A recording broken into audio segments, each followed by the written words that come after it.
بلندی درجات کے لیے صدر اسلام سے آج تک راہ محبت و ولایت میں انجام دینے والوں کے لیے بالخصوص و محبان آل رسول دنیا سے چلے گئے اور بعد میں ان کا کوئی فاتح پڑھنے والا نہیں رہا، انہیں یاد کرتے ہوئے اپنے اپنے مرحومین کو یاد کرتے ہوئے اور بالاخص اس مجلس اعزا کے بانیان ان کے مرحومین کی مغفرت اور بلندی درجات کے لیے ایک مرتبہ سورہ فاتحہ اور 3 بار سورہ توحید کی تلاوت فرمائے۔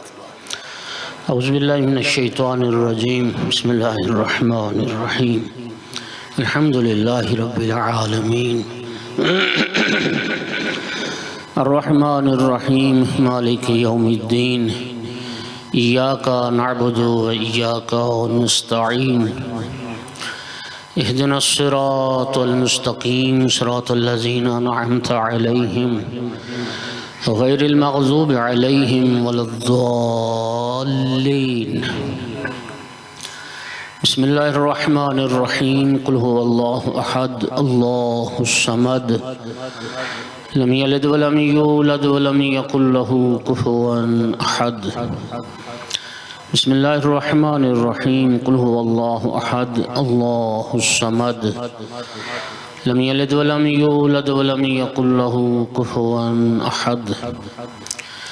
بسم اللہ الرحمن الرحیم، قل هو اللہ احد اللہ الصمد لم یلد ولم یولد ولم یکن له کفوا احد۔ اللہم اغفر للمؤمنین والمؤمنات والمسلمین والمسلمات الاحیاء منہم والاموات، اللہم تابع بیننا وبینہم بالخیرات انکا مجیب الدعوات انکا علی کل شیء قدیر۔ اے کریم پروردگار، بحق محمد و آل محمد علیہ السلام بانیان مجلس کے حوائج شریعہ پورے فرما، کہ توفیقات خیر میں اضافہ فرما۔ کریم اللہ، جتنے عزادار تشریف فرمائیں تشریف لا رہے ہیں، مولا سب کی حاجات کو پورا فرما۔ جو مومنین مومنات بیمار ہیں، مولا انہیں شفاء کاملہ عطا فرما۔ جو مومنین بے اولاد ہیں، کریم اللہ انہیں نیک صالح اولاد عطا فرما۔ میرا اللہ، جن کو بیٹیاں عطا کی ہیں، نیک صالح بیٹے بھی عطا فرما۔ پروردگار، جتنے مومنین تنگ دست ہیں، مولا سب کو وسیع حلا اور رزق نصیب فرما۔ میرا اللہ، بالخصوص ہمارے جو جوان بچے نوجوان بے روزگار ہیں، نوکری نہیں، کاروبار نہیں، باعزت روزگار عطا فرما۔ کسی مومن کو کسی کمینے کا محتاج نہ فرما۔ اے پروردگار، بحق محمد و آل محمد، جب تک زندگی رہے معرفت کے ساتھ بار بار محمد و آل محمد علیہ السلام کی زیارت نصیب فرما۔ مر جائیں تو شفاعت نصیب فرما۔ اے کریم اللہ، علماء اللہ مراج اسلام کی زندگی دراز فرما۔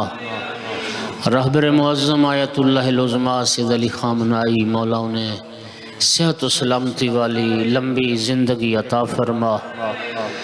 مملکت امام زمان ایران کی نصرت اور حفاظت فرما۔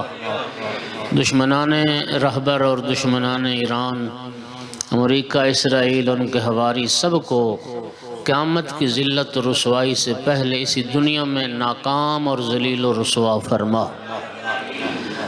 میرا اللہ، ایمان کا بول بالا فرما۔ دشمنان اسلام اور دشمنان ایمان کا منہ کالا فرما۔ تمام ملتمسین دعا کی دعاؤں کو مستجاب فرما۔ بانیان مجلس کے لیے میرا اللہ ان کے بچوں کو علم تقوی کی دولت نصیب فرما۔ ان کے گھروں میں رحمت نازل فرما۔ کریم اللہ، ہم سب کی عاقبت بالخیر فرما۔ میرا اللہ، خاتمہ بالایمان فرما۔ پروردگار، بحق محمد و آل محمد، تمام ملتمسین دعا کی دعائیں مستجاب فرما۔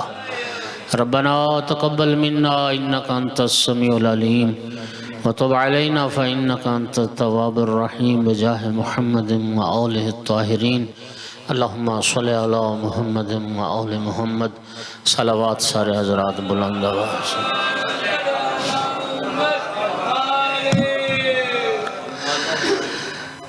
وارث اعزا یوسف زہرا امام صاحب العصر علیہ السلام کے ظہور میں تعجیل کے لیے بھی بلند تر صلوات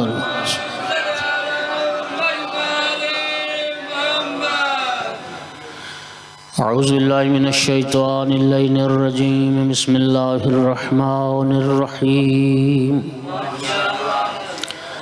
الحمدللہ رب العالمین والعاقبۃ للمتقین والجنة للمؤمنین والنار للمنافقین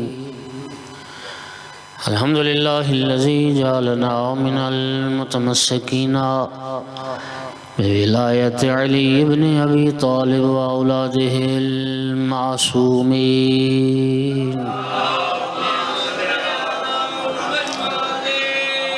الحمدللہ الذی جعلنا من الباقین علی سید الشہداء وأولاده وأصحابه المظلومين الصلاة والسلام والتحية والإكرام على رسوله الكريم شفيع المذنبين وأنيس الغريبين ورحمة للعالمين أعني العبد المؤيد الرسول المسدد المحمود الأحمد المصطفى الأمجد والقاسم محمد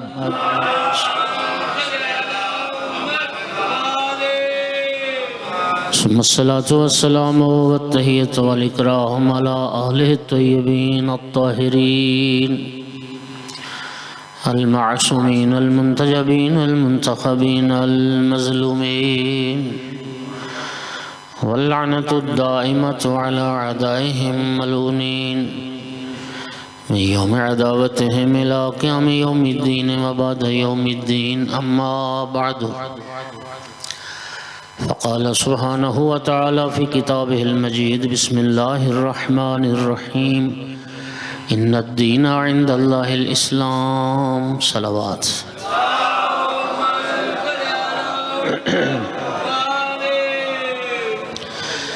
مومنین کرام، یہ چھوٹی سی ایک آیت مجیدہ ہے، بلکہ آیت مجیدہ کا ایک ٹکڑا ہے، اور یہ سب کو یاد ہے اور اس کا ترجمہ بھی سب کو آتا ہے کہ ان الدین عند اللہ الاسلام، کہ تحقیق اللہ کے نزدیک جو دین ہے وہ اسلام ہے۔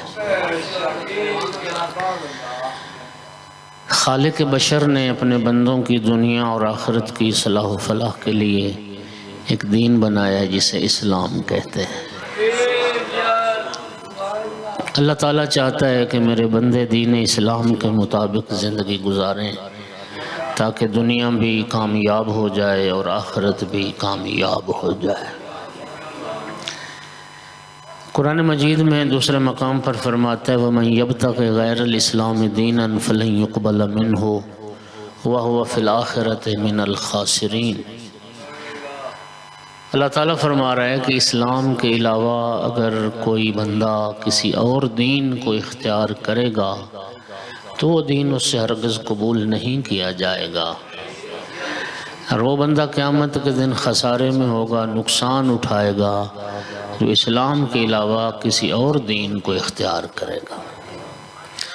تو اللہ تعالیٰ نے ہمارے لیے، اللہ نے اپنے بندوں کے لیے یہ دین بنایا۔ اللہ چاہتا ہے کہ میرے بندے دین اسلام کے مطابق زندگی گزاریں۔ ایسے ہی ہے؟ اچھا میرے دوستو، آپ تائید کریں گے میری بات کی کہ عمل کا مرحلہ بعد میں ہوتا ہے، علم کا مرحلہ پہلے ہوتا ہے۔ علم ہوگا تو عمل ہوگا، علم ہی نہیں ہوگا تو عمل کہاں سے ہوگا؟ اسی لیے دو باتوں میں فرق کرنا ضروری ہے اور ہر مومن کو یہ فرق معلوم ہونا چاہیے۔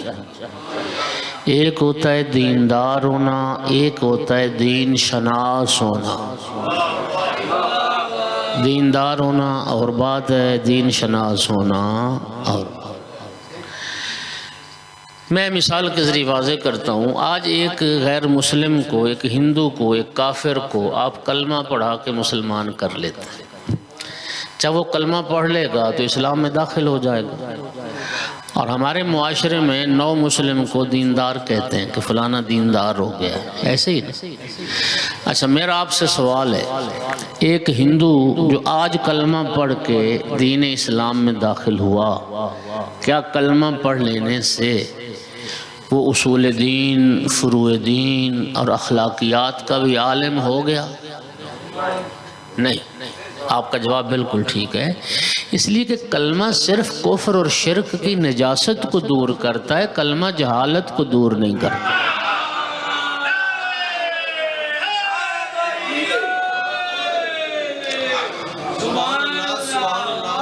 اگر کلمہ پڑھنے سے جہالت دور ہونا ہوتی تو پھر کوئی کلمہ کو جاہل نہ ہوتا۔ تو کلمہ پڑھنے سے نہ صرف کفر اور شرک والا نجاست ہے وہ دور ہو جاتی ہے، بندہ پاک ہو جاتا ہے۔ کلمہ کافر کو پاک کرتا ہے۔ پاک کرنے والی مختلف چیزیں ہوتی ہیں نا، مطہرات 11 ہیں، ان میں ایک اسلام ہے، کلمہ ہے۔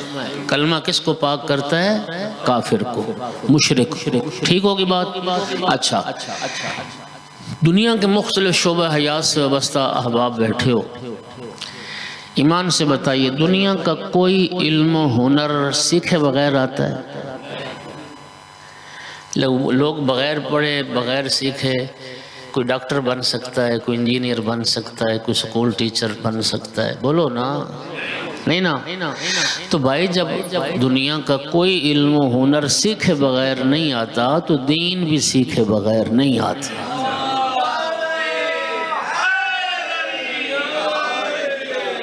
دین بھی سیکھنا پڑتا ہے، دین کے لیے وقت نکالنا پڑتا ہے۔ اس لیے پیغمبر نے بھی، آل پیغمبر نے بھی دین شناسی پر بہت زور دیا کہ دیندار تو بندہ ہو جاتا ہے، اصل ہے کہ انسان دین شناس بنے۔ امام محمد باقر علیہ السلام نے ارشاد فرمایا، تفقہوا فی الحلال والحرام والا انتم اعراب، شریعت کا حلال اور حرام سیکھو ورنہ تم بدو رہ جاؤ گے، غیر مہذب رہ جاؤ گے۔ اہل بیت کا جو ماننے والا ہے وہ مہذب ہوتا ہے، وہ غیر مہذب نہیں ہوتا۔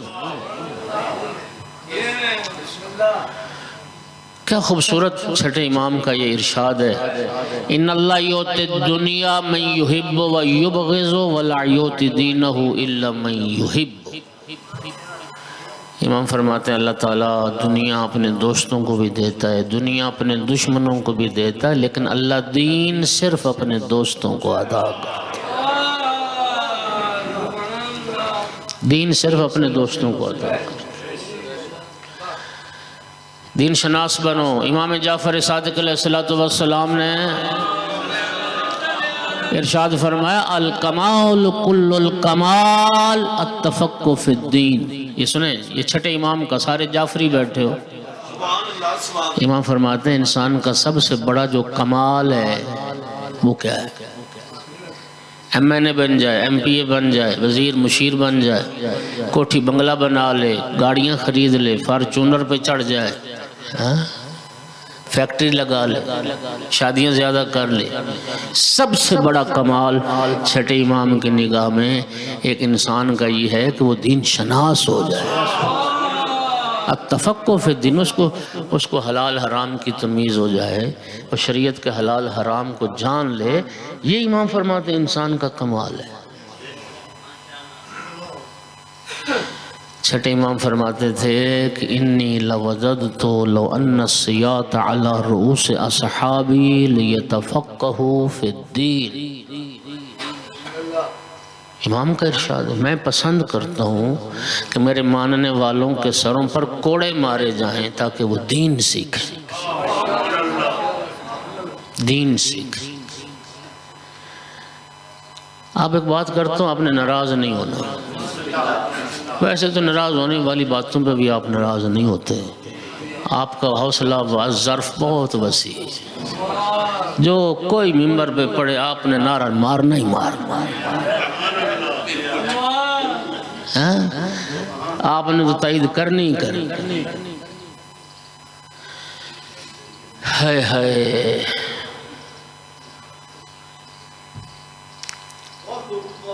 اللہ تعالیٰ جزائے خیر دے۔ دیکھیے میں عرض کر رہا ہوں، سب سے بڑا کمال دین شناس ہونا ہے۔ ہاں جی میرے بھائیوں، اب معاملہ کیا ہے؟ معاملہ یہ ہے کہ جو لوگ اس زمانے میں ہمیں دین بتا سکتے ہیں، دین سکھا سکتے ہیں، ان سے ہماری بنتی نہیں ہے، اور جن سے بنتی ہے انہیں دین کی ابجد کبھی پتہ نہیں۔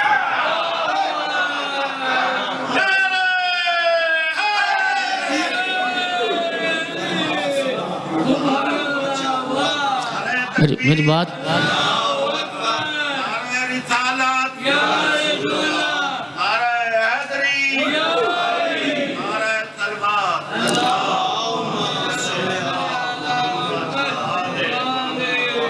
جن سے بنتی ہے، جن کے پیچھے بھاگتے انہیں تو الف بے کا بھی نہیں پتا، وہ تو اپنی تکلیف شرعی تک نہیں جانتے۔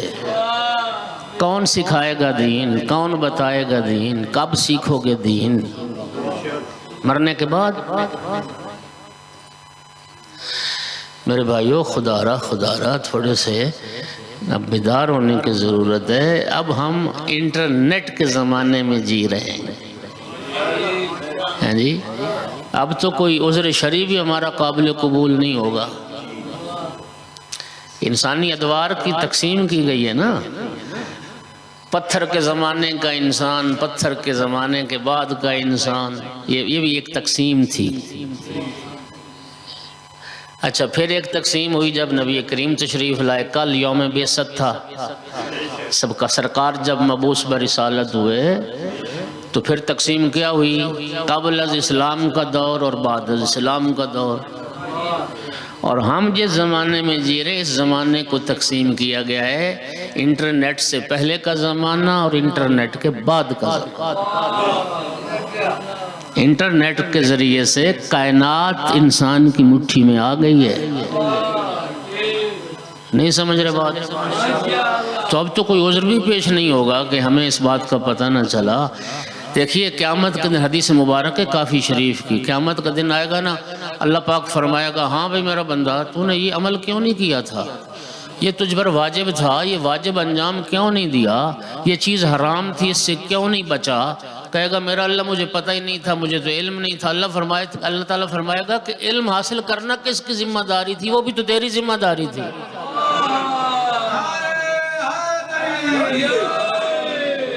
یعنی انسان کی توجہ کیجیے، انسان کی تکلیف شرعی دین پر عمل کرنا بھی ہے، لیکن اس سے پہلے دین سیکھنا بھی ہے۔ حرام سے میں کب بچوں گا؟ جب حرام کا پتہ ہوگا۔ واجب پر کب عمل کروں گا؟ جب مجھے واجب کا پتہ ہوگا۔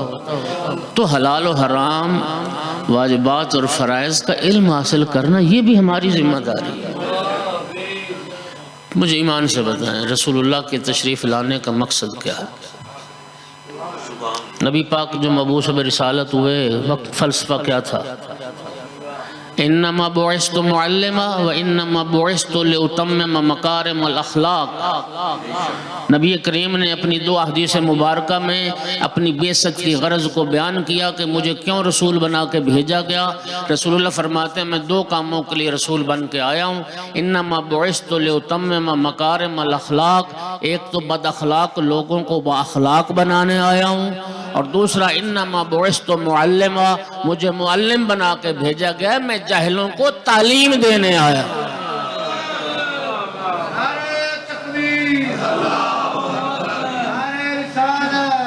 یا رسول اللہ، یا علی، اللہم صلی علی محمد و آل محمد۔ توجہ ہو رہی ہے؟ دین شناسی میرے بھائی، دین شناسی۔ اب میں آج ایک آپ کو مسئلہ سمجھانا ہے۔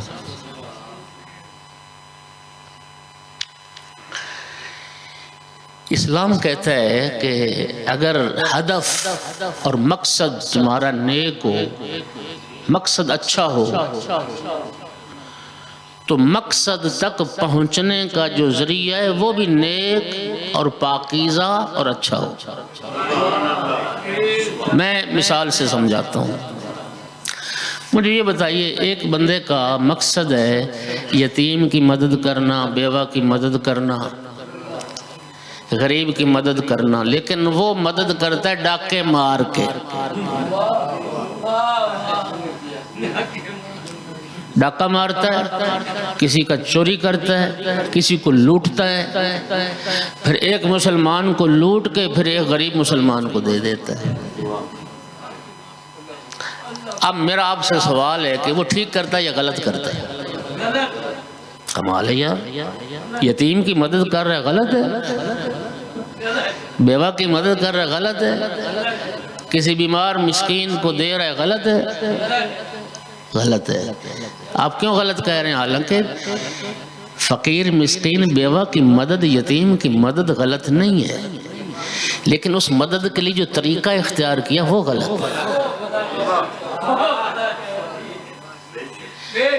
آپ نے ٹھیک ہے، دنیا کا کوئی عقل مند انسان اس کام کو اچھا نہیں سمجھے گا کہ کسی ایک کو لوٹ کے دوسرے کو دے دو۔ وہ امام جعفر صادق علیہ السلام کے زمانے میں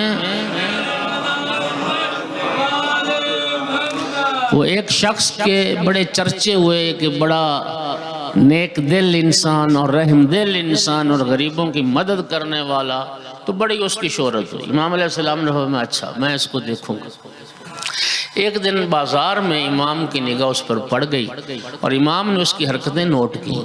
ایک دکان پہ رکتا ہے، چوری چھپے پھل چرا کے اپنے تھیلے میں ڈال کے آگے نکل جاتے ہیں۔ کسی روٹی والے نان بائی کے پاس رکا، 2-4 روٹیاں اس نے چوری اٹھا کے تھیلے میں ڈالیں اور آگے نکل گئے۔ اسی طرح کسی دکان سے کچھ اور چرایا، امام بھی آہستہ آہستہ اس کے پیچھے چلتے رہے۔ تو جب اس نے چوری کا مال تھیلا بھر لیا تو ایک جگہ پر غریب اور فقیر لوگ بیٹھے تھے، محتاج اپاہج، جا کے ان میں تقسیم کرتے۔ امام علیہ السلام نے فرمایا کہ تو نے یہ کیا کیا؟ کہتے میں نے فقراء کی مدد کی ہے، یتیموں کی مدد کی ہے۔ امام نے فرمایا تو نے تو مال چوری کیا ہے اور پھر مدد کی ہے۔ امام علیہ السلام سے کہتے ہیں آپ کو نے قرآن پڑھا ہے؟ وہ شخص امام سے کہتے ہیں آپ نے قرآن پڑھا ہے؟ امام علیہ السلام نے فرمایا میں نے تو قرآن پڑھا ہے، لیکن قرآن میں اس بات کی کہاں گنجائش ہے؟ کہنے لگا اللہ تعالیٰ قرآن میں فرماتا ہے من جاء بالحسنۃ فلہ عشر امثالھا۔ اللہ کہتا ہے ایک نیکی کرو گے تو اللہ 1 کے 10 عطا کرے گا، لیکن ایک گناہ کرو گے تو گناہ 1 کا 1 ہی لکھا جائے گا۔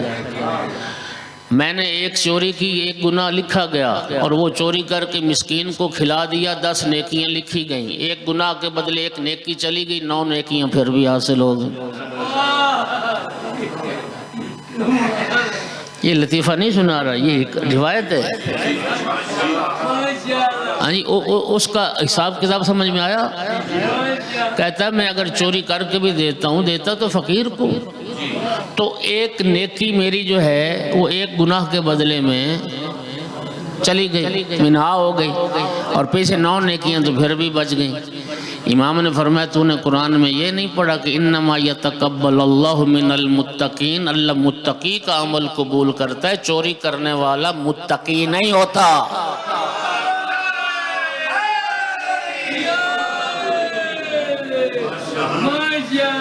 تو فقیر کو دے، مسکین کو دے، اپنی جیب سے دے نا، اپنی حق حلال کی کمائی سے دے نا، پھر ثواب ہے۔ کسی کا مال لوٹ کے کسی کو دے دیا، یہ کیا ثواب ہوا؟ اللہ متقی کا عمل قبول کرتا ہے، چور متقی ہوتا ہے۔ اب بات سمجھ آئی؟ اسلام یہ کہتا ہے کہ اگر مقصد تمہارا نیک ہے نا تو اس مقصد تک پہنچنے کا وسیلہ اور ذریعہ بھی نیک ہونا چاہیے۔ ایک روایت ہے آپ سب جانتے ہیں، شہرت رکھتی ہے۔ کوئی شخص مکہ میں پیاز لایا تھا، عکا ایک بستی تھی تو عکا کے پیاز لایا تھا مکہ میں بیچنے کے لیے، تو اس کے پیاز نہ بکے، اس کو خسارہ ہو رہا تھا، اس کو نقصان ہو رہا تھا۔ تو پھر اس نے ایک ایسے شخص کی خدمات حاصل کی، ہاں جی، جو کہتا تھا کہ نماز مولا علی کے پیچھے ثواب دیتی ہے اور لنگر فلاں کے دسترخوان پہ مزہ کراتا ہے۔ سمجھ آ گئی؟ کسی نے کہا اس سے رابطہ کر، وہ کوئی حدیث بنا کے تجھے نقصان سے بچا لے۔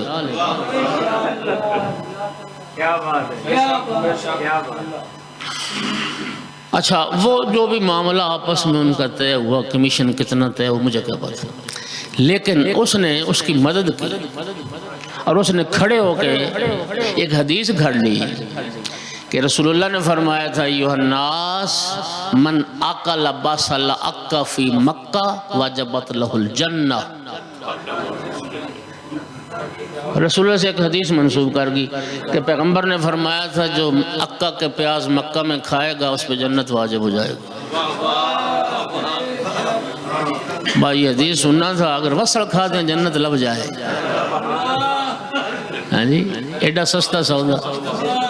وہ کہتے ہیں پیاز خشک چھلکے بھی بک گئے پیاز کے۔ میرا آپ سے سوال ہے، اس نے اچھا کیا یا غلط کیا؟ یار غلط کیوں کیا؟ کیوں غلط کہہ رہے ہو؟ اس نے تو ایک مسلمان کو نقصان سے بچایا، ایک مسلمان کا فائدہ ہی کیا نا، اس کو خسارے سے بچا لیا، تو غلط کیوں کہتے ہو؟ غلط اس لیے کیا کہ اس نے رسول اللہ پر جھوٹ بولا۔ مقصد تو ٹھیک تھا لیکن مقصد تک پہنچنے کا ذریعہ غلط تھا۔ پیغمبر کی ذات پہ جھوٹ بول کے، پیغمبر کی ذات پہ تہمت لگا کے، پیغمبر نے نہیں فرمایا۔ حدیث میں آتا ہے کہ اس سے بڑا ظالم کون ہے؟ جو خدا پر جھوٹ بولے اور نبی پر جھوٹ بولے اور امام پر جھوٹ بولے۔ تو برائی اس نے یہ کی کہ جو معصوم پر جھوٹ بولا۔ توجہ ہو رہی حضرات؟ اس لیے غلط ہے۔ خدا کے ہاتھ باندھ کے عرض کر رہا ہوں، شیعو تم سے عرض کر رہا ہوں، اس میں تو کوئی شک نہیں، ہمیں اہل بیت میں رونا، رلانا، رونے کی شکل بنانا بڑا ثواب ہے، لیکن جھوٹ بول کے رلانا، امام پر جھوٹ بول کے، من گھڑت روایات بنا کے اور سینہ گزٹ مضمون گھڑ کے اور ہر نسبت امام معصوم کی طرف دے کے، اور مقصد صرف یہ ہو کہ لوگ روئیں۔ مجھے اب بتا، اب ایمان سے جرت کر کے کہنا جو امام پر جھوٹ باندھا گیا وہ جائز تھا یا ناجائز تھا؟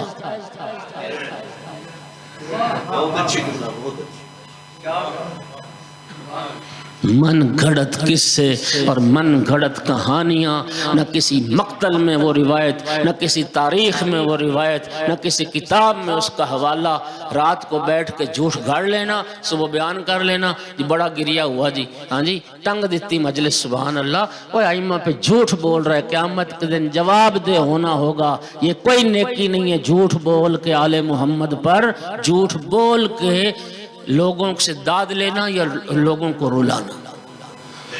آپ کب عقل کے ناخن لوگ ہیں؟ اب کیوں چپ ہو؟ اب وہ جھوٹے لوگوں کو بلا کے پھر یہ کہنا کہ میرے باپ کے اصالِ ثواب کے لیے یہ میں نے جھوٹ بلوایا ہے، وہ اصالِ ثواب ہے۔ ایک بندے کا پتہ ہے کہ یہ جھوٹی روایات پڑھ رہا ہے اور جھوٹ باندھ رہا ہے محمد و آل محمد پر، اس سے تیرے مرنے والے باپ کو ثواب ہوگا، تیری مرنے والی ماں کی بخشش ہوگی۔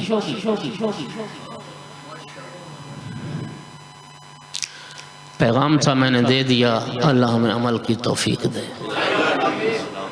اور اگلی بات ذرا سن لو، یہ جو معیار بن گیا کہ دو چار بندے بھی ہوش ہوں تو مجلس ہے، یہ کب معیار قرآن و حدیث نے بیان کیا؟ خود حدیث بیان کرتے ہو کہ آل محمد کے غم میں، مولا حسین کے غم میں رونے کی شکل بھی بنا لے، اس کو بھی وہی اجر ہے جو رونے والے کو اجر ہے۔ بند کرو یہ ڈرامے بازیاں اور بند کرو عزاداری کی پاکیزہ روح کو تم نے ختم کر دیا، عزاداری کے اخلاص کو تم نے مٹا دیا۔ کدھر جا رہی ہماری قوم؟ یہ حدیث خود پڑھتے ہیں نا اہل منبر، من بقا علی الحسین جو روئے، اور اب کا جو رولائے، اور تباہ کا معنی کیا ہوتا ہے؟ آنسو نہیں آئے، رونے کی شکل بنائی ہے، مجلس میں بیٹھا ہے، عزادار ہے، سر جھکا کے بیٹھا ہے، ہاں جی، وہ بھی اتنا ہی ثواب ہے۔ واجبت لہ الجنہ کا جو لفظ آیا ہے وہ سب کے لیے آیا ہے۔ تو کیا یہ بات ہے؟ منزل وداعت، منزل وداعت، منزل وداعت۔ خدا را ایک پاکیزہ سلسلہ تھا، دل کو ٹھیس لگتی ہے تو آنسو آتے ہیں۔ بولو بولو بولو، رونے رلانے کی حدیث ہے، شکل بنانے کی بھی حدیث ہے۔ یہ کیا سلسلہ شروع ہو گیا ہے؟ سب سے زیادہ جو تکلیف دہ وہ یہ ہے کہ معصوم اگر روزے کی حالت میں بندہ مجلس پڑھ رہا ہو اور جھوٹی نسبت دے کہ امام موسیٰ کاظم علیہ السلام نے اپنی بیوی سے یہ فرمایا اور اپنی بیٹیوں سے یہ فرمایا اور بیٹے سے یہ فرمایا، امام تو زندان بغداد میں تھے، کب فرمایا امام نے؟ تو روزہ باطل ہو جاتا ہے۔ روزے کی حالت میں آپ جانتے ہیں مبطلات روزہ، مذہب اہل بیت میں جو چیزیں روزے کو باطل کر دیتی ہیں ان میں ایک چیز ہے خدا پر، رسول پر اور امام معصوم پر، بی بی سیدہ صلوات اللہ علیہ پر کوئی جھوٹ بولے، جھوٹی نسبت دے، جو بات امام نے نہ کی ہو یہ کر دے اور ثابت بھی نہ کر سکے کہیں سے تو اس کا روزہ چھٹی کر جائے، اس نے فعل حرام کا ارتکاب کیا۔ صلوات پڑھ دو سارے حضرات، بلند آواز۔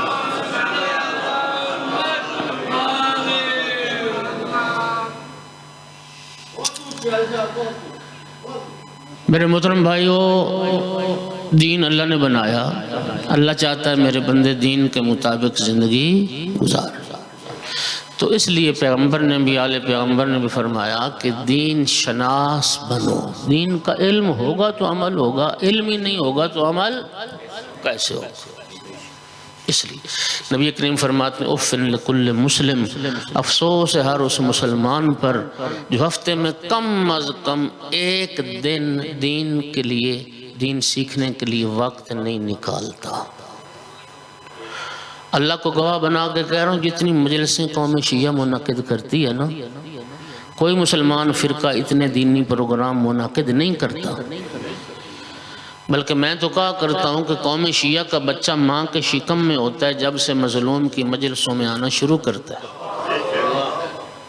وہ دیکھو بھائی، وہ ہمارے مار لیاقت صاحب چل نہیں سکتے، سہارے سے چل کے آئے لیکن مجلس میں آئے بیٹھے، یعنی جب تک انسان کے بدن میں طاقت رہتی ہے یہ ذکر مظلوم چھوڑتا نہیں۔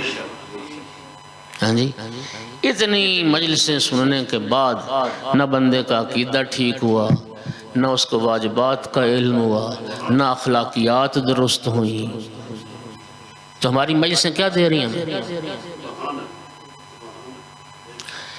میرے بھائیو، یہ بہت بڑی سعادت ہے، رب کریم کا ہم پر کرم ہے کہ اللہ نے مولا حسین علیہ السلام کے صدقے میں ہمیں مجلس کی صورت میں ایک مکتب عطا کیا ہے، اور اس میں بھی کوئی شک نہیں، یہ میں دعوے سے بڑی جرات سے بات کر رہا ہوں۔ قوم شیعہ کے پاس بچے، جوان، نوجوان، بوڑھے، ہمارے پاس جتنا بھی علم ہے، جتنا بھی علم قرآن کا، حدیث کا، تفسیر کا، اخلاقیات کا، عقائد کا، مقتل کا اور فقہ کے مسائل کا، جتنا علم کسی بھی شیعہ کے پاس ہے 90% علم اسی مجلس سے حاصل ہوا ہے۔ 90% سے زیادہ معلومات اسی مجلس سے امام حسین علیہ السلام کا صدقہ ہے۔ بہت تھوڑے لوگ ہوتے ہیں جو ذاتی مطالعہ کرتے ہیں، کوئی لائبریری کا رخ کرتا ہے، ہاں جی، وہ تو بہت تھوڑے لوگ ہوتے ہیں۔ سب سے زیادہ جو مؤثر ذریعہ علم کا قوم شیعہ کے پاس وہ یہ مجلس مظلوم کربلا، یہ اللہ کا ہم پر کرم ہے۔ صرف بات اتنی ہے، ذمہ دار لوگوں کو بلاؤ جو ذمہ داری سے پڑھیں، حق سچ کو بیان کریں، صرف تمہارے جذبات سے کھیلنے نہیں، کچھ دے کے جائیں اور آپ کچھ لے کے جائیں۔ ایک صلوات پڑھ دیجئے سارے بلند آواز۔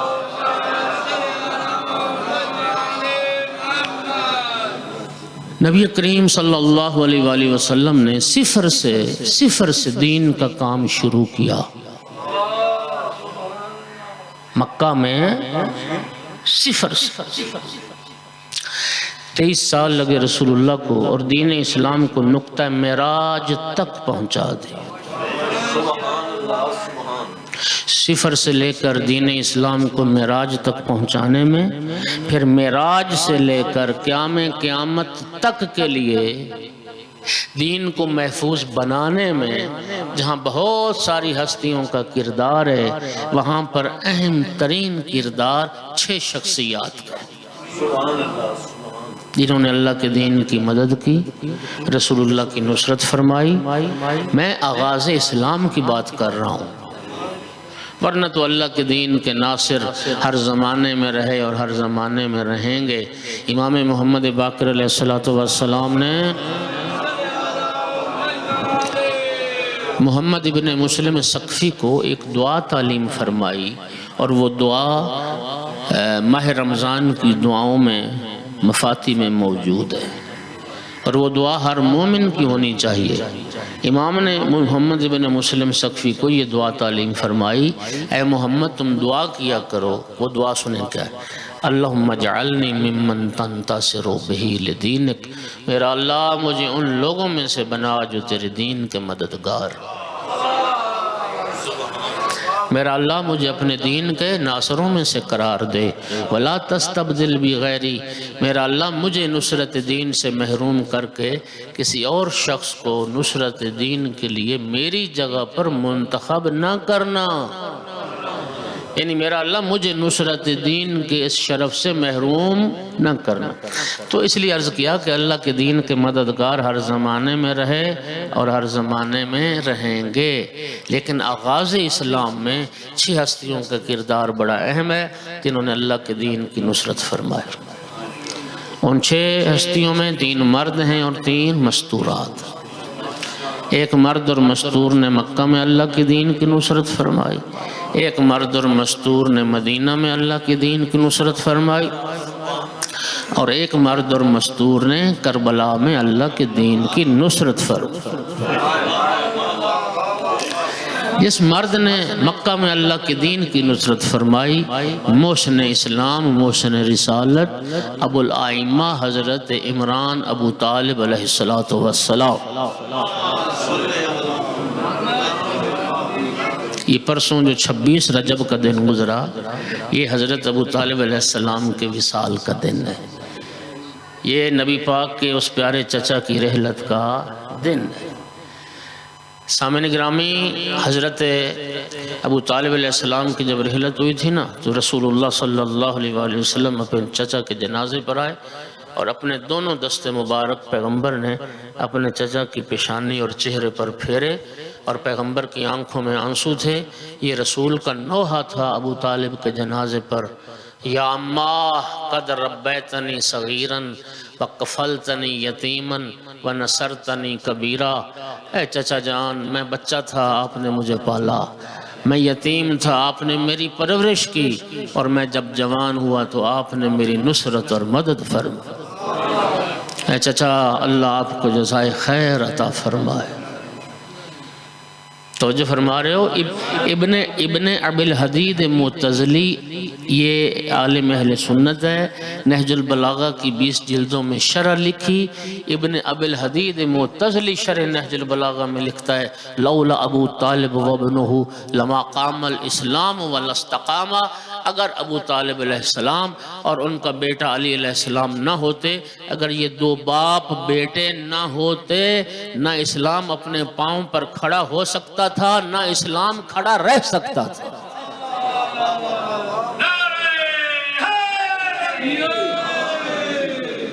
نہ اسلام اپنے پاؤں پر کھڑا ہو سکتا تھا اور نہ کھڑا رہ سکتا تھا اگر یہ 2 شخصیات نہ ہوتی. 2 شخصیات نہ ہوتی. لیکن دکھ اس بات کا کہ مسلمان ابو طالب کے ایمان میں بھی شک کرتا ہے. ایک شخص نے، ابان نامی ایک شخص نے امام رضا علیہ السلام کی خدمت میں ماشاءاللہ بھٹی صاحب تشریف لے آئے ہیں جی، بس انشاءاللہ میں اپنے ٹائم میں انشاءاللہ پڑھوں گا۔ امام رضا علیہ السلام کو خط لکھا کسی شخص نے، توجہ ہو رہی ہے، اور اس میں اس نے پوچھا کہ اے فرزند رسول، مجھے حضرت ابو طالب علیہ السلام کے ایمان میں شک ہو رہا ہے۔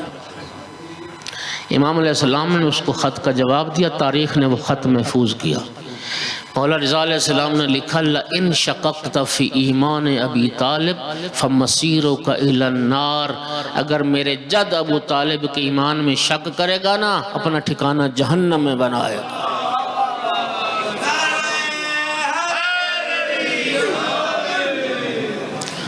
چھٹے امام کی خدمت میں کسی نے چھٹے امام کی خدمت میں کسی نے کہا کہ لوگ کہتے ہیں کہ آپ کے جد ابو طالب نے کلمہ نہیں پڑھا۔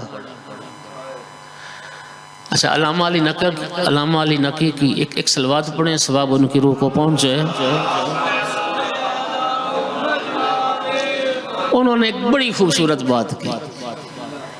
ہر بندہ تو ہر بات کا لطف لیتا ہی نہیں ہے، لیکن الحمدللہ سارے پڑھے لکھے احباب بیٹھے، وہ فرماتے ہیں ہماری جو زندگیاں ہیں نا، انسان کی ولادت سے لے کے انسان کی وفات تک ساری زندگی رسم و رواج سے بھری ہوئی زندگی ہے۔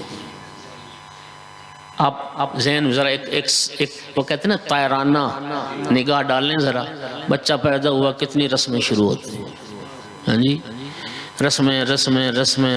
رسمیں جوانی تک، شادی تک، آگے تک، پھر اگلی اولاد، پھر رسمیں۔ وہ کہتے ہیں خدا کے لیے تم جو کہتے ہو ابو طالب نے کلمہ نہیں پڑھا، تم اپنے کلمہ پڑھنے کی تاریخ بتا سکتے؟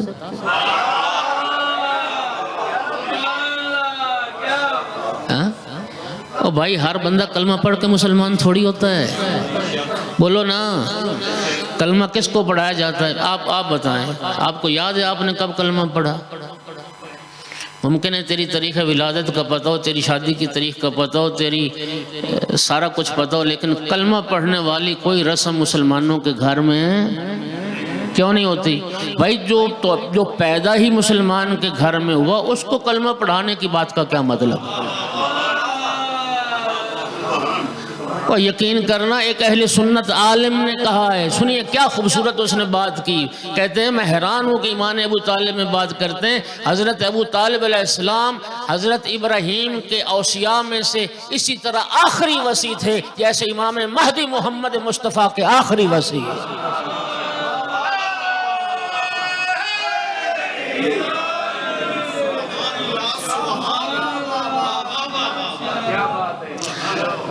وہ فرماتے تھے کہ ابو طالب نے کلمہ پڑھا نہیں ہے، ابو طالب نے کلمہ پڑھایا ہے۔ ابو طالب نے کلمہ پڑھایا ہے، رسول اللہ نے فرمایا، اگر رسول اللہ کی حدیث میں ثابت نہ کر سکوں تو میں مجرم۔ رسول اللہ فرماتے تھے جب تک میرا چچا ابو طالب زندہ رہا، کسی کافر کی طرف سے جرت نہیں ہوئی کسی کافر کو کہ اس کی طرف سے میرے پاؤں میں کانٹا بھی چبھتا۔ جب 26 رجب کو حضرت ابو طالب علیہ السلام کا وصال ہوا ہے تو پورا اس سال کو رسول اللہ نے غم کا سال کہا ہے، عام الحزن قرار دیا۔ اتنے پیارے چچا تھے، اتنا غم تھا رسول اللہ کو، پورا سال غم منایا ابو طالب کی وفات کا۔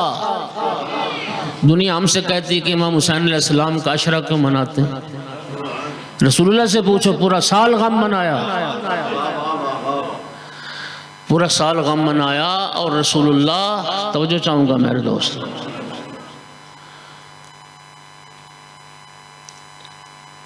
کیا عرض کرنا چاہ رہا تھا کہ نبی کریم پورا سال غم منایا، عام الحزن قرار دیا، اور حضرت ابو طالب علیہ السلام کی رحلت کے بعد جبرائیل یہ رب کی طرف سے پیغام لے کے آیا کہ جا جبرائیل میرے محبوب کو کہہ دے تیرا ناصر دنیا سے اٹھ گیا،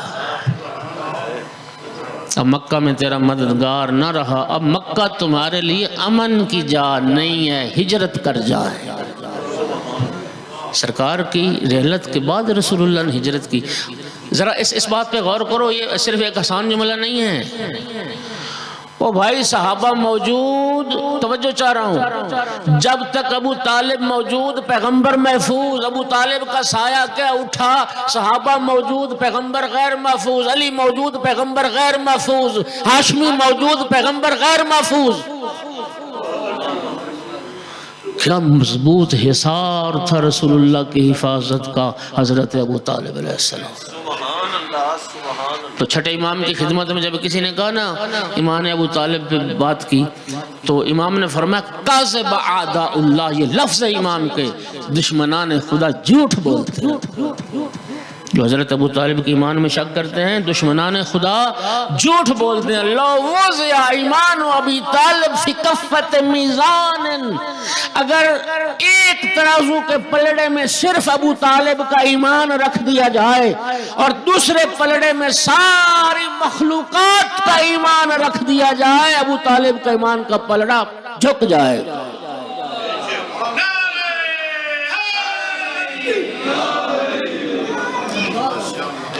نہیں میں پھر وضاحت کرتا ہوں۔ امام فرماتے ہیں ایک پلڑے میں حضرت ابو طالب کا ایمان رکھ دیا جائے اور دوسرے پلڑے میں وضع ایمان الخلائق، صرف انسان کی بات نہیں، خلائق، اس میں انسان بھی آتے ہیں، اس میں جنات بھی آتے ہیں، اس میں فرشتے بھی آتے ہیں، ساری مخلوقات کا ایمان دوسرے پلڑے میں ہو، ابو طالب کا ایمان کا پلڑا بھاری ہو۔ کون مقابلہ کر سکتا؟ اور پھر فرمایا علم تعلم، کیا تم نے، اچھا یہ نا میں مکہ سے مدینہ سے دیوان لایا تھا، دیوان ابو طالب موجود ہے، ملتا ہے، میں مدینہ سے خرید کے لایا تھا، دو نسخے لایا تھا، حضرت ابو طالب علیہ السلام کا دیوان۔ امام صادق علیہ السلام نے 2 شعر پڑھے، 2 شعر، فرمایا جس انسان نے اشعار کی صورت میں بھی اپنا عقیدہ بیان کیا ہو اس کے ایمان میں شک کیا جا سکتا ہے؟ یہ حضرت ابو طالب علیہ السلام کا شعر تھا، الم تعلموا ان وجدنا محمدا کموسیٰ نبیا خط فی اول الکتب، حضرت ابو طالب فرماتے تھے ہم نے محمد کو ویسا ہی نبی پایا ہے جیسا موسیٰ کو نبی پایا تھا، خط فی اول الکتب، اور فرمایا محمد صلی اللہ علیہ وآلہ وسلم کی نبوت کا ذکر تو گزشتہ کتابوں میں بھی ہوا۔ حضرت ابو طالب نے گزشتہ انبیاء کی نبوت کا بھی اقرار کیا، سرکار دو عالم کی نبوت کا بھی اقرار کیا، گزشتہ آسمانی کتابوں کا بھی اقرار کیا، اور اس بات کا بھی اعلان کیا کہ میرے بھتیجے محمد کی نبوت کا تذکرہ اور ان کے آنے کا تذکرہ گزشتہ آسمانی کتابوں میں بھی۔ جس شخصیت کا یہ شعر وہ کافر ہے۔ پھر حضرت ابو طالب علیہ السلام کا یہ شعر پڑھا امام نے، وَلَقَدْ عَلِمْتُ بِأَنَّ دِينَ مُحَمَّدٍ مِّن خَيْرِ أَدْيَانِ الْبَرِيَّةِ دِينًا، فرماتے ہیں ابو طالب علیہ السلام مجھے علم اور یقین ہے اس بات کا کہ محمد کا جو دین ہے وہ ساری کائنات کے لوگوں کے دین سے افضل دین ہے۔ جس ہستی نے آخری وقت وفات سے پہلے اولاد ساری کو اکٹھا کر کے وصیت کی ہو محمد کی اطاعت کرنا، ان کی نصرت سے کبھی غافل نہ رہنا۔ کوئی کافر بھی سرکار کی نصرت اور سرکار پر اپنے بچے قربان کرتا ہے؟ توجہ ہو رہی ہے بھائیو؟ تو یہ موشن اسلام کی وہ، لیکن کیا کیا جائے کہ صرف مولا علی کو دکھ پہنچانے کے لیے، اولاد ابو طالب کو دکھ پہنچانے کے لیے حضرت ابو طالب علیہ السلام کے ایمان کو مشکوک کہا گیا۔ رسول اللہ فرماتے تھے، میں مولا امیر المومنین کوفہ میں بیٹھے تھے مقام رہبہ میں، ایک منافق اٹھا اور کھڑے ہو کے کہتا یا علی ابو کا معذب فی النار، العیاذ باللہ، آپ کے بابا علی تو جہنم میں ہوں گے، آپ کے بابا یا علی آپ کے بابا جہنم میں ہوں گے۔ امیر المومنین نے فرمایا محفظ اللہ فاک، خدا تیرا منہ کو توڑ دے، خاموش ہو جا۔ ابی معذب فی النار و ابنہ قسیم الجنت والنار، فرمایا میرا باپ جہنم میں ہوگا جبکہ اس کا بیٹا جنت اور جہنم تقسیم کرنے والا ہوگا۔ قسم کھائی اللہ کی مولا علی علیہ السلام نے، خدا کی قسم میرے باپ نے حضرت عبداللہ نے، میرے دادا عبدالمطلب نے، میرے دادا ہاشم اور عبد مناف نے کبھی کسی بت کی پوجا نہیں کی ہے، اور میرا باپ ابو طالب چاہے اس کائنات میں بسنے والے ہر گناہگار کی شفاعت کرے، اللہ میرے بابا کی شفاعت کو رد نہیں کرے۔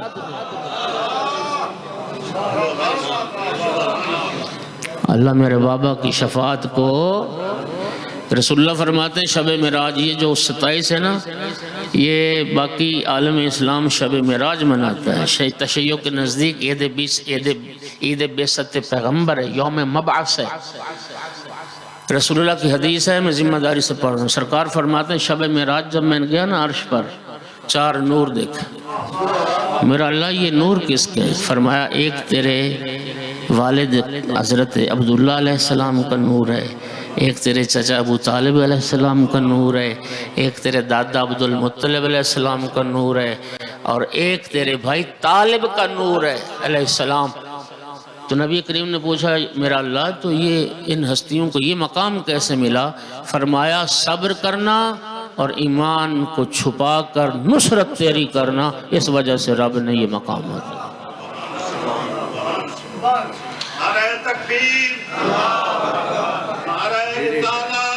ختم کر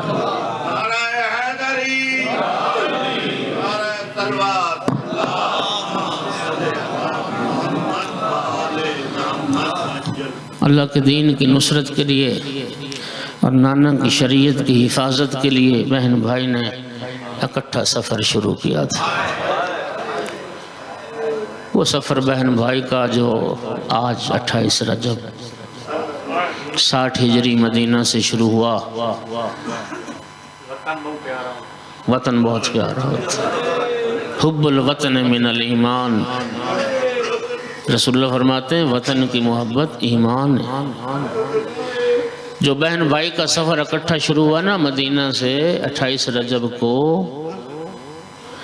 عصر عاشور کربلا میں پہنچ کر بھائی کا سفر ختم ہو گیا، لیکن علی کی بیٹی کا سفر جاری رہا۔ ازادار و دن چڑھا 11 محرم کا، عمر ابن سعد ملون کچھ رسیاں لے کے آیا، کہتا تھا حسین کے اہل بیت تم ہمارے قیدی ہو، تمہارے ہاتھوں میں رسن پہنائے جائیں گے۔ میری آقا زادی نے فرمایا سود اللہ وجہک یا ابن سعد، ابن سعد اللہ تیرے چہرے کو سیاہ کرے، انا ودائع رسول اللہ، ہم تو رسول کیا مانتے ہیں، خبردار ہمارے قریب نہ آنا، ہم خود بن جائیں گے قیدی۔ خدا جانے کیسے ذریت رسول کے ہاتھوں میں رسن پہنائے گئے، کیسے بیویوں بچوں کو قیدی بنایا گیا، اور جب بنا لیے گئے نا قیدی، اب نبی زادیوں کی سواری کے لیے بے پالان اونٹ لائے گئے۔ میں ہمیشہ پڑھتا ہوں یہ جملہ، میرے لیے بے پالان اونٹ پڑھ لینا آسان ہے، تیرے لیے سن لینا آسان ہے، اس لیے کہ نہ میری بہن بیٹی کبھی بے پالان اونٹ پہ سوار ہوئی ہے، نہ تیری بہن بیٹی کبھی بے پالان اونٹ پہ سوار ہوئی ہے۔ بدترین ہے سواری اونٹ کی جس پہ پلان و محمل نہ ہوں۔ حضرت ابو ذر مرد تھے، صحابی رسول تھے، حاکم شام نے بے پالان اونٹ پہ سوار کر کے ابو ذر کو شام سے مدینے بھیجا تھا۔ تاریخ کہتی جب ابو ذر مدینے پہنچے تھے تو رانوں سے گوشت غائب تھا، ابو ذر کی ٹانگوں سے خون بہ رہا تھا۔ انسان تصور کرتا ہے تو دل تڑپتا ہے، کجا علی و بطول کی نفیس بیٹیاں اور کجا بے پالان اونٹوں کی سواریاں۔ میری آقا زادی نے سب بیویوں بچوں کو سوار کرایا، آخر میں رہ گئیں 2 بیویاں۔ جناب فضا عرض کرتی آقا زادی آئیے میں آپ کو سوار کراتی ہوں۔ میری آقا زادی نے فرمایا اما فضا تمہیں میری ماں زہرا کے حق کا واسطہ، آج تو سوار نہ کر، آج میں تمہیں سوار کراتی ہوں۔ ازادر ہو گئی جناب فضا بھی سوار، کربل کے بن میں تنہا رہ گئی علی کی بیٹی۔ ناظرت یمیناً و شمالا، کبھی دائیں دیکھتی تھی کبھی بائیں دیکھتی تھی۔ جب کوئی سوار کرانے والا نظر نہیں آیا، ایک مرتبہ فرات کا رخ کیا اور ایک جملہ کہا عباس اٹھ زینب کو سوار کرا۔ مدینے سے کربلا تو مجھے سوار کراتا رہا، آج کوئی سوار کرانے والا نہیں۔ یہ جملے سنے تیرے بیمار امام نے۔ سید الساجدین آگے بڑے عرض کی پھوپھی اماں کون رہ گیا سوار کرانے والا؟ کس کا انتظار کر رہی؟ جو مدینے سے کربلا تک سوار کراتا رہا وہ فرات کے کنارے بازو کٹوا کے سو گیا۔ پھوپھی اماں میں گھٹنے زمین پر ٹیکتا ہوں، آپ میری پشت کا سہارا لے کے سوار ہو جائیں۔ بیمار کربلا نے گھٹنے زمین پر ٹیکے، میری آقا زادی بیمار بھتیجے کی پشت کا سہارا لے کے سوار ہو گئی۔ ظالموں نے اونٹوں کو اٹھایا، ایک خاک کستری رنگ کا اونٹ تھا جو ہر اونٹ کے منہ کے ساتھ منہ لگا کے اپنی بولی میں کچھ کہتا تھا۔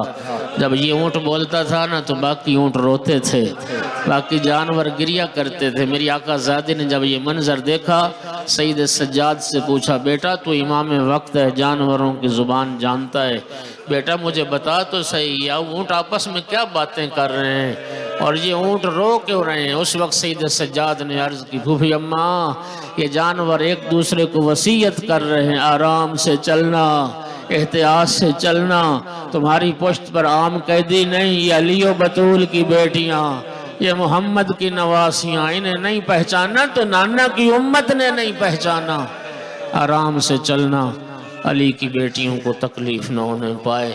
الا لعنت اللہ علی القوم الظالمین۔ ربنا تقبل منا انک انت السمیع العلیم۔